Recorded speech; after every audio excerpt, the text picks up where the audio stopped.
Gary Sinise is one Hollywood celebrity who has managed to steer clear of the city's liberal politics. In fact, he devotes a lot of energy to supporting our brave men and women overseas. And he sat down with me earlier to discuss his latest effort to support the troops and one special soldier in particular. Let's take a look.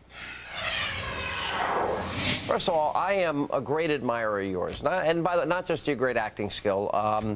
You're somebody I've gotten to know over the years that has a love of our military. You put time, money, effort, energy. You travel, you meet the troops, you play for them. Why don't you tell us a little bit about your background and how you got involved in all of this? Well, I have military in my family on both my wife's side and my side. My wife has her two brothers who served in the Vietnam War. Her sister was a captain in the Army.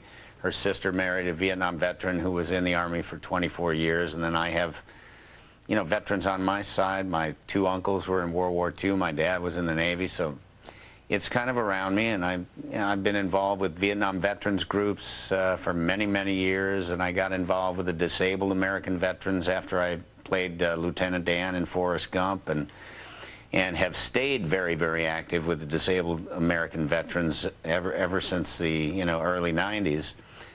And then we got hit on September 11th, and I felt like I just needed to jump in and try to do something to help. And now we have a lot of injured service members. Many thousands have been wounded in the war. We've have too many Gold Star families.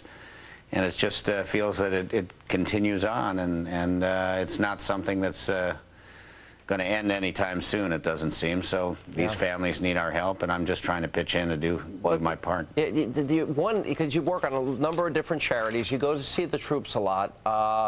It was a mutual friend of ours, Leanne Tweeden, that brought my attention and your efforts involving a Lieutenant Dan Band event that you're doing in Building Homes for Heroes, and it's happening on the 21st of August, and people can get tickets. It's in Staten Island, New York. But this is an incredible story about Brendan Morocco.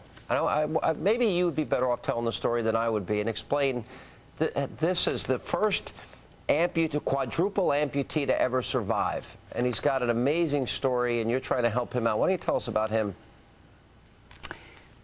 Brendan was injured in April of 2009, so a little over a year ago, in Iraq in a bombing. He lost both his arms and both his legs. Leanne was actually on a trip to Iraq at the time that he was injured, delivering school supplies from my program, Operation International Children. We send school supplies to the troops, and along with American Airlines, Leanne was over there on this particular trip. I couldn't be there, but she went in my place, and they were delivering school supplies, and they found out that Brendan had been injured.